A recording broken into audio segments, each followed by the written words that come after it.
gudoomiyaha golaha wakiilada Soomaaliya mudane Cabdiraxmaan Maxamed Cabdilaahi Cire oo hogaaminaya wafdi ballaaran oo ku socda shirweynaha beelaha HY uga socda buurta Daale ee magaalada Ceerigaabo ayaa saaka ku hakaday magaalada Burco ee xarunta gobolka Togdheer kaasoo hiirtii waa bari ka soo jarmaaday magaalada Hargeysa mudane Cabdiraxmaan Cire oo la hadlay telefishinka Home Cable TV ayaa u sheegay in safarkoodu ku jihaysan yahay shirweynaha ka socda buurta Daalo isla markaana ay ka qayb gali doonaan wixii talo iyo tilmaanana ay ka dhiman doonaan waxa farxad weyn oo ah inaanu kulankan gaaban oo aanu maanta hadda ku sugannahay Burco annagoo ku sii jeedna Ceerigaabo kuna sii jeedna shirka Daale ee nabadeed nabadeedka Daalo si aan uga qayb galno rayiga iyaga iyo taladeeda uga dhiibano haddii la yiraahdo wixii taageerana aanu la garab taagannahay shirkaas waxaan rajaynaynaa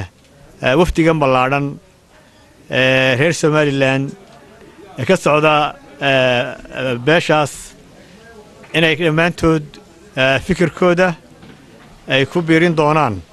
shir nabadeedka halkaa uga furmay beelaha halkaa ku shiraya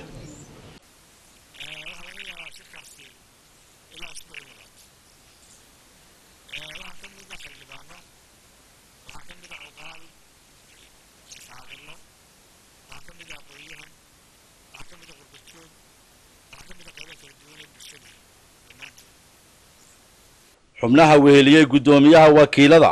oo ahaa xubno miisaan culus leh kana soo jeeda beesha shirku u socdo ayaa isugu jira xildhibaano cuqaal waxgarad aqoon-yahan qurbad joog iyo dhalinyaro kuwaas oo tiradoodu gaadhaysay ilaa 80 xubnood waxaana wafdigani caawa u hoyan doonaa magaalada Celefeyn halkaasoo martiqaad casho ah loogu sii diyaariyay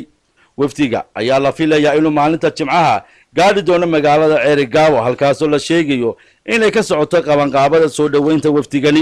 wafdigan ayaa noqonaya kii ugu miisaanka cuslaa ee gaadha madasha shirweynaha ka socda buurta Daalo. Isaaq Madigaale, Home Cable